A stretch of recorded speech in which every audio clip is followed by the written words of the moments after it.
주요 뉴스입니다. 셀트리온이 안과질환 치료제 아일리아의 바이오 시밀러 제품 아이덴젤트의 글로벌 임상 3상 결과를 발표했습니다.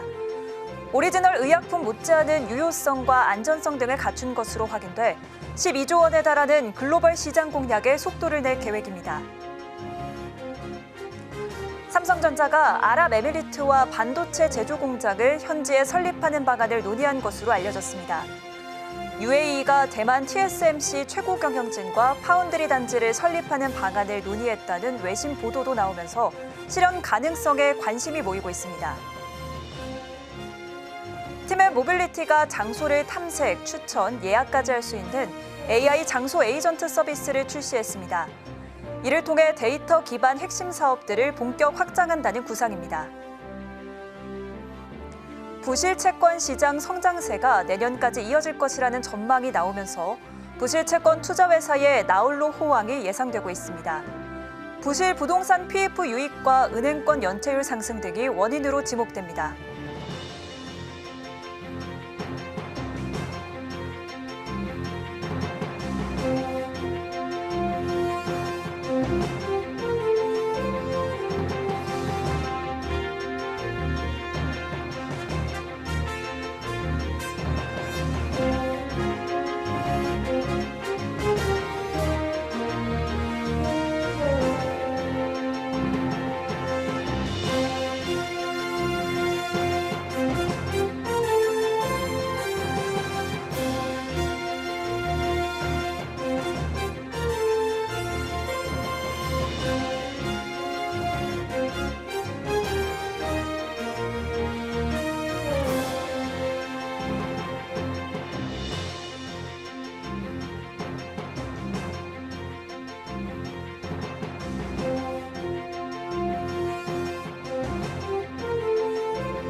여러분 안녕하십니까? 9월 23일 센 경제라이브 시작합니다. 셀트리온이 유럽 망막학회에서 안과질환 치료제 아일리아의 바이오 시밀러 제품 아이덴젤트의 글로벌 임상 3상 52주 결과를 발표했습니다. 오리지널 의약품 못지않은 유효성과 안전성 등을 갖춘 것으로 확인됐는데요. 12조 원에 달하는 글로벌 시장 공략에 속도를 낸다는 계획입니다. 김민 기자입니다. 셀트리온이 유럽 망막학회에서 안과질환 치료제 아일리아의 바이오시밀러 아이덴젤트 임상 3상 결과를 발표했습니다. 유럽 망막학회는 유럽 망막 전문의들이 유리체 망막과 황반부 지식 공유를 촉진하기 위해 설립된 국제학회로 안과질환 분야에서 권위 있는 유럽 학회 중 하나입니다. 셀트리온은 이 학회에 참가해 당뇨병성 황반부종 환자 348명을 대상으로 진행한 글로벌 3상의 52주 결과를 발표했습니다. 이번 임상에선 DME 환자를 CTP42 투여군과 오리지널 의약품 투여군으로 무작위 배정해 CTP42의 오리지널 의약품 대비 유효성과 안전성 등을 52주간 평가했습니다.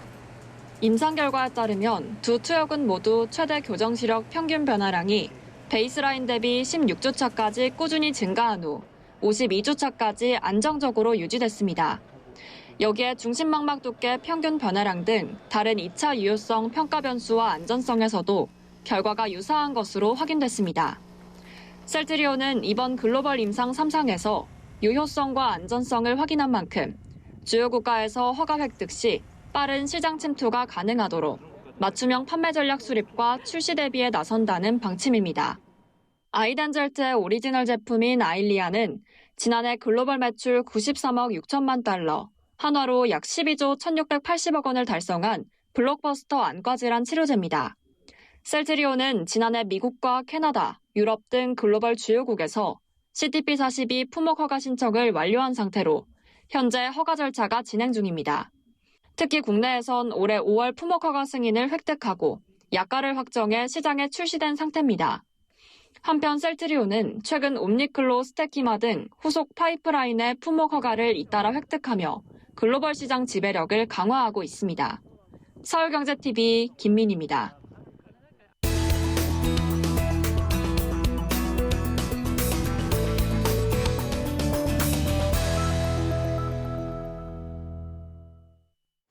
네, 삼성전자가 아랍에미리트와 현지에 반도체 제조 공장을 설립하는 방안을 논의한 것으로 알려졌습니다.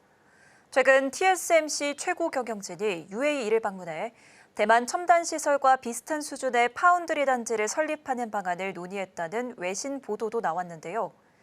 인공지능 투자를 늘리고 있는 UAE가 세계 1, 2위 파운드리 기업을 모두 유치할 수 있을지 관심이 모이고 있습니다. 실현 가능성이 있는지 산업일보 김혜영 기자와 짚어보겠습니다. 안녕하세요. 안녕하세요. 네, UAE가 AI 산업을 넥스트 오일로 키우고 있는 모습입니다. 세계 1, 2위 파운드리 기업인 삼성전자와 TSMC를 유치해 반도체 단지를 짓겠다는 구상인데요. 어느 단계입니까? 네, 아직까지는 초기 단계인 것으로 전해졌습니다. 삼성전자가 아랍에미레이트의 러브콜을 받은 건 미국 월스트리트 저널의 보도로 알려졌는데요. 인공지능 투자를 늘리고 있는 UAE가 세계 1위 파운드리 기업인 대만의 TSMC와 삼성전자와 함께 반도체 공장 건설을 협의하고 있다라는 내용입니다. 보도에 따르면 TSMC 관계자들이 최근 중동을 찾아가 공장 건설을 논의했고 삼성전자도 수년 안에 반도체 제조 시설 건립을 고려 중이라고 전했는데요. 이를 위해 삼성의 고위급 인사도 최근 관계자들과 만난 것으로 알려졌습니다. 논의된 공장의 규모는 현재 대만 내에서 가장 큰 TSMC의 공장과 맞먹는 수준으로 전해졌습니다. UAE가 추진하고 있는 프로젝트는 뭘까요? 네, 현재 UAE는 반도체 단지 조성에 나섰습니다.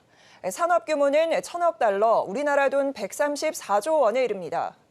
공장 설립에 필요한 자금은 국부펀드인 무바 달러를 중심으로 아랍에미레이트 측이 대는 방안이 논의되는 것으로 전해졌는데요.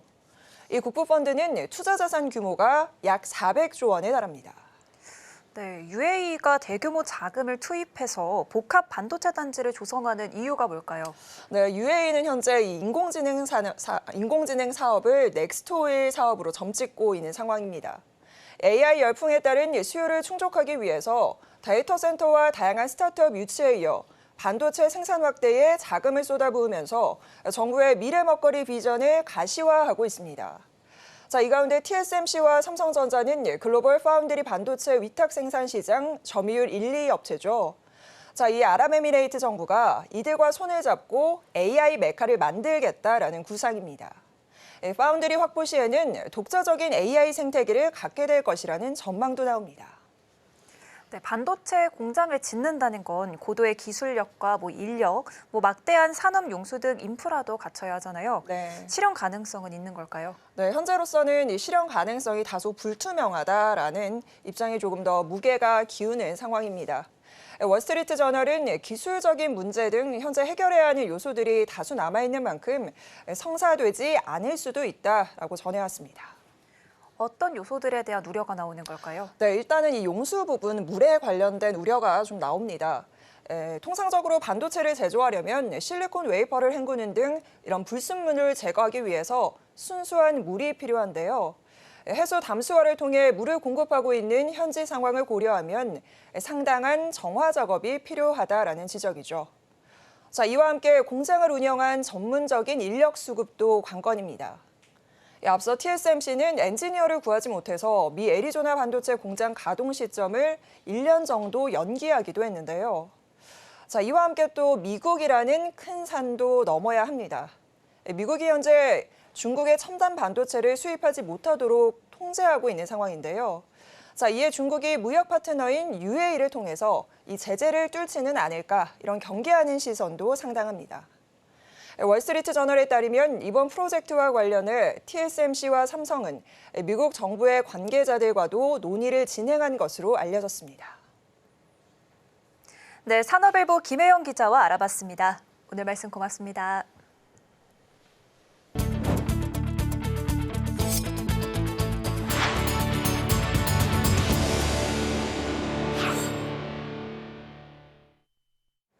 티맵의 인공지능 기술이 접목됩니다.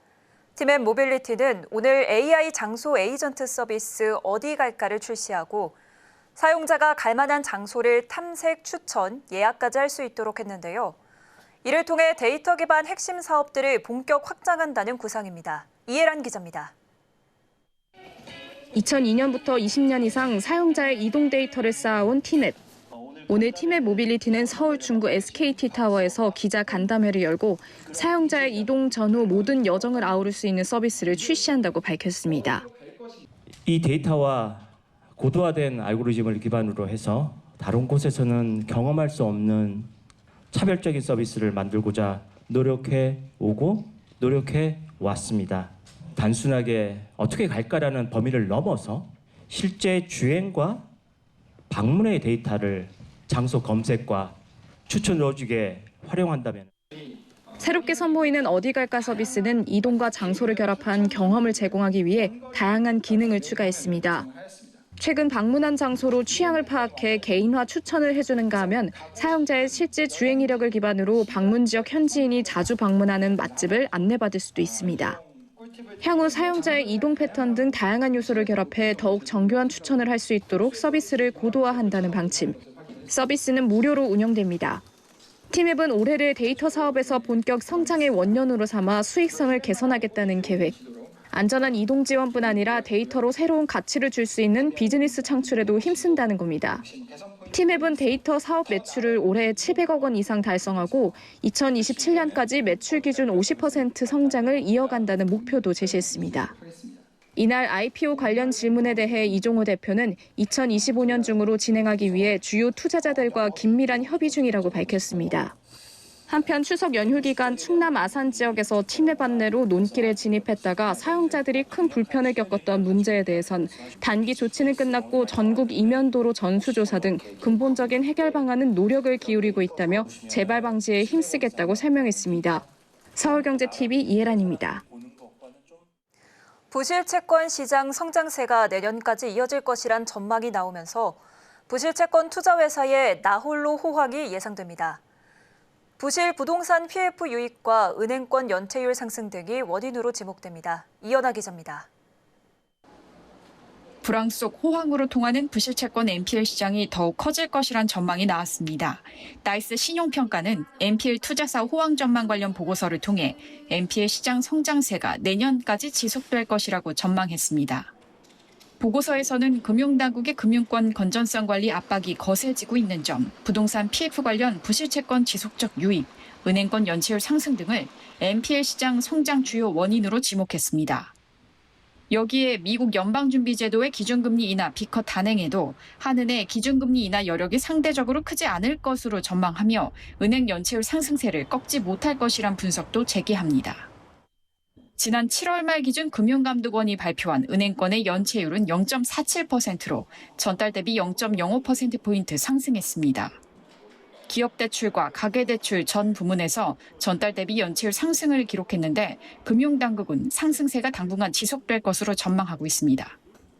또 올 하반기 부동산 PF 경색 위기 장기화, 금융당국의 강도 높은 건전성 관리 압박에 따라 수조 원대 부실채권이 나올 가능성도 제기됩니다. 현재 국내 NPL 시장은 NPL 투자회사 과점체제인데 상반기 시장 점유율 기준 연합자산관리가 35.9%로 가장 높고 하나 F&I 25.6%, 우리금융 F&I 18.3%, 대신 F&I 13.8% 순으로 이어집니다. 이들의 올해 상반기 당기순이익은 3,233억 원으로 지난해 말보다 30% 가까이 증가했습니다. 시장에서는 올해 전체 금융권에서 NPL 매각 규모가 10조 원을 웃돌 것이란 전망까지 나오고 있습니다. 서울경제TV 이연아입니다. 미국 중앙은행인 연방준비제도가 4년 만에 기준금리를 대폭 인하하는 이른바 B컷을 단행했죠. 이로써 국내 기준금리 인하도 사실상 초입기에 들어갔는데요. 고금리의 부동산 PF 부실 사태까지 겹치면서 건전성이 크게 악화했던 저축은행들이 예금 금리를 높이며 수신 확보에 속도를 내고 있습니다. 김도화 기자입니다. 오늘 기준 전국 79개 저축은행 정기예금의 최고금리는 연 4.1%, 12개월 정기예금 상품의 평균 금리는 3.69%로 한 달 전보다 0.05%포인트나 올랐습니다. 지난 7월 중순부터 종적을 감췄던 4%대 예금도 다시 등장했습니다. 예적금을 통해서만 자금을 조달할 수 있는 저축은행들이 잇따라 예금 금리를 높이면서 수신 경쟁에 나선 겁니다. 참 저축은행이 4.1%로 가장 높은 금리를 제공하고 있고 대한과 상상인플러스, 유니온, 조은 등 4곳은 연 4%의 정기예금 상품을 풀었습니다. 하반기 대출 영업 확대를 대비해 쪼그라든 수신고를 확충하려는 겁니다. 저축은행 업계가 고금리 시기 이자 비용을 줄이기 위해 수신금리를 낮춘 결과 수신 잔액이 100조 원 아래로 떨어지는 등 꾸준히 줄었기 때문입니다. 저축은행 업계는 한국은행의 기준금리 인하가 현실화하면 부동산 PF 경공매도 한층 속도가 날 것이라고 기대하고 있습니다. 금리 인하에 따른 금융비용 부담 완화로 차주의 신용도가 어느 정도 개선이 되고 이에 따라서 대출 활성화가 가능해질 것으로 예상되고요. 특히 부동산 시장에도 긍정적 요소로 작용할 것으로 예상되어서 PF 대출 정상화 등에 도움이 될 것으로 예상이 되고 있습니다. 고금리 장기화에 부동산 PF 부실 사태로 위기론까지 부상했던 저축은행이 금리 인하 바람을 타고 업황 회복에 성공할지 관심이 쏠립니다. 서울경제TV 김도아입니다. 옷의 섬유와 페트병 원료로 쓰이는 파라자일렌 가격이 하락하면서 석유화학업계의 3분기 실적이 안개 속에 빠지는 모습입니다. 범용 제품 수익성이 악화되면서 석유화학업계는 고부가가치 제품에 더욱 드라이브를 걸 것으로 관측되는데요. 김효진 기자입니다. 범용 석유화학 제품 마진이 하락하면서 3분기 석유화학업계 전망이 안개 속으로 빠져들고 있습니다. 그중에서도 눈에 띄는 건 범용 제품 중 하나인 파라자일렌 가격. 범용 제품 중 가격 방어가 잘 됐었지만 지난달부터 가격이 뚝 떨어지고 있습니다. 올해 톤당 $1,000 수준이던 파라자일렌 평균 가격은 8월 $900 후반, 이달 들어 $800 초반까지 떨어졌습니다. 수익성을 나타내는 스프레드도 하락하고 있습니다. 지난해 2분기 톤당 $400대던 스프레드는 4분기 $300대에 진입했고 올해 2분기 $352까지 하락했습니다. 파라자일렌 가격 하락은 중동의 지정학적 분쟁과 중국의 경기 침체 때문으로 분석되고 있습니다. 지정학적 불안으로 파라자일렌 원재료인 납사 가격은 유지되는 가운데 중국의 경제 침체로 전방산업 소비재가 잘 팔리지 않으면서 플라스틱과 섬유의 원료인 파라자일렌 수요는 떨어진 것입니다. 그간 파라자일렌은 석유화학 범용 제품 중 영업이익이 강한 제품군에 속했습니다. 중국의 자금률이 낮아 중국으로의 수출이 많았기 때문입니다. 합성 섬유등 원료로 사용되는 파라자일렌은 중국발 수요 강세, 중국 가동률 하락 등으로 스프레드가 높게 유지되어 왔습니다. 중동의 지정학적 이유로 원재료 값은 비슷한데 중국 경기 침체로 소비가 줄면서 스프레드가 최근 떨어졌습니다. GS칼텍스 석유화학 사업군 파라자일렌 수출 금액은 지난해 상반기 8,050억 원에서 올해 상반기 7,410억 원으로 줄었습니다. 파라자일렌 평균 가격이 낮아지면서 3분기 수출 금액은 더 줄어들 것으로 예상됩니다. 범용 제품 중 선방하던 파라자일렌 가격이 요동치면서 석유화학업계는 고부가가치 제품으로의 전환에 더욱 드라이브를 걸 것으로 예상됩니다. 서울경제TV 김유진입니다. 한국 프로야구가 주범 42년 만에 꿈의 1,000만 관중을 동원하는 등 기록적인 흥행몰이를 이어가고 있는데요. 이를 겨냥한 증권가의 마케팅 전쟁도 뜨거워지고 있습니다. 김보연 기자입니다. 올해 KBO 리그는 프로야구 역사상 최초로 1,000만 관중을 돌파했는데 프로야구 신규 관람자 가운데 20대가 31.4%로 가장 많았으며 여성이 48.6%, 미혼이 절반을 넘었습니다. 20대 미혼 여성이 올해 프로야구 흥행을 이끈 것입니다. 증권사들이 잇따라 야구 관련 마케팅을 펼치는 등 관중 모시기에 나선 배경입니다. 브랜드 인지도를 높여 야구 팬들을 자연스럽게 리테일 고객으로 끌어들이겠다는 전략입니다. 실제 경기장 펜스 절반 가까이를 증권사 광고가 뒤덮고 있는 상황입니다. 삼성증권은 삼성 라이온즈의 홈구장 라이온즈파크 포스 프로젝터와 타석 뒤편 LED 광고판을 통해 수시로 로고를 홍보하고 있습니다. 대신증권은 수원을 연고지로 하는 KT 위즈의 홈구장에서 이름을 알리고 있으며 잠실야구장 내부 곳곳에서는 KB증권 로고를 볼 수 있습니다. 아울러 선수들의 헬멧과 모자에도 로고를 부착해 경기 중 수시로 노출시키는 데다 온라인 생중계 OTT 중계 화면에선 빈 그라운드 위에 광고를 송출시킵니다.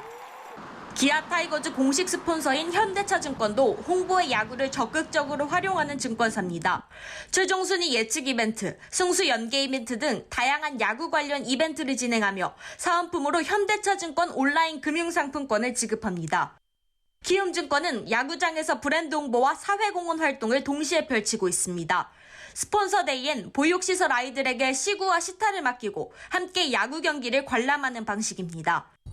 증권사 한 관계자는 최근 1,000만 관중을 돌파할 정도로 MZ세대를 중심으로 야구 인기가 높아지면서 프로야구 팬층의 응원팀에 대한 충성도를 보이는 팬덤 현상에 주목하며 마케팅을 펼치고 있다고 설명했습니다. 또 다른 증권사 관계자는 야구의 특성상 경기 시간이 길어 관중들의 시선이 분산되기 좋은 환경인 데다 타석뒤 광고판, 헬멧, 모자 등 고정되는 화면이 많아 광고 효과가 크다고 전했습니다. 서울경제TV 김보현입니다. 신세계그룹 계열 이커머스 G마켓과 옥션이 주문 상품의 도착일을 보장해주는 스타배송을 선보입니다. CJ 대한통운과 물류협업을 통해 오는 26일부터 선보이는 스타배송은 100% 도착 보장을 목표로 구매 고객과 약속한 날짜에 배송을 해주는 서비스입니다. 평일 기준 오후 8시 전에 주문하면 다음 날 도착을 보장합니다. 이보다 배송이 늦어지면 스마일 캐시 1,000원을 보상해줍니다. 스타배송 대상 상품은 생필품, 공산품, 주방용품, 미용용품, 통조림 같은 상온 가공식품, 일부 디지털 가전기기 등 14개 카테고리 약 15만 개 상품입니다. 판매자와 구매자를 연결해주는 오픈마켓 플랫폼 가운데 내일 도착 보장 서비스를 구축한 건 네이버에 이어 두 번째입니다. 다만 묶음 배송까지 가능하다는 점이 네이버 배송과의 차별점입니다. 이번 서비스의 도입으로 고객에게는 배송 만족도를 높이고 판매자에겐 대금 정산 기간 단축, 매출 증대 등의 효과가 있을 것으로 기대됩니다. 스타배송 개시와 함께 고객의 이용 편의성을 높이고자 스타배송 상품만을 모은 상설 전용관도 운영합니다. 업계에선 G마켓의 스타배송 도입으로 쿠팡 로켓배송과 경쟁이 한층 치열해질 거란 전망이 나옵니다. 영풍이 최근 추진 중인 고려아연 주식 공개 매수와 관련해 스스로 팔을 자르고 살을 내어주는 심정으로 MBK 파트너스에 일대 주주 지위를 양보했다고 밝혔습니다. 영풍은 오늘 보도자료를 내고 사모펀드 운용사 MBK 파트너스와 손잡고 고려아연 주식을 공개 매수하는 데 대해 일각에서 주장하는 적대적 인수합병이나 약탈적 M&A가 전혀 아니다라며 이같이 주장했습니다. 앞서 영풍은 MBK 파트너스에 자사가 보유한 고려아연 지분 절반과 한 주를 넘기고 고려아연 지분 약 7에서 14.6%를 공개 매수하겠다고 밝혔습니다.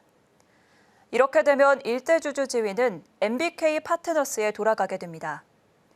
영풍은 최윤범 고려아연 회장에 대해 75년간 이어온 동업 정신을 훼손하고 독단적 경영 형태를 일삼고 있다며 최 회장을 둘러싼 원아시아 파트너스 운용 사모펀드 투자 관련 배임 의혹 등을 다시 제기했습니다. 또 일각에서 제기한 고려아연이 인수되면 중국에 팔린다는 주장은 흑색 선전이라며 해외 매각 가능성을 일축했습니다. 영풍은 이번 주식 공개 매수에 대해 최 회장의 책임을 물으려는 것이지 결코 고려아연을 흔들려는 것이 아니다라며 고려아연이 추진해온 미래 전략 산업은 변함없이 추진될 것이라고 강조했습니다. 중동 진출에 속도를 내고 있는 네이버가 올해 안으로 사우디아라비아에 중동 총괄 법인을 설립할 계획이라고 밝혔습니다. 첨단 기술 분야의 대규모 국책 과제들에 협력하는 한편 다양한 비즈니스 기회를 발굴한다는 계획입니다. 삼성 디스플레이가 18억 달러, 우리 돈 약 2조 4천억 원을 투자해 베트남의 유기발광 다이오드 디스플레이 공장을 짓기로 했습니다. 이 라인이 완성되면 연간 1,000만 개의 패널을 생산하게 될 전망입니다. 한국거래소가 경영권 갈등을 겪고 있는 영풍과 영풍정미를 투자 경고 종목으로 지정했습니다. 증권사 돈을 빌려 두 종목을 사는 게 불가능해졌습니다. 해제 여부는 다음 달 8일 결정됩니다. 통계청이 발표한 세계와 한국의 인구 현황 및 전망에 따르면 2072년 한국의 65세 이상 고령 인구 비율은 47.7%에 이를 것으로 전망됐습니다. 50년 후 인구 절반이 노인인 나라로 바뀔 것으로 관측됩니다.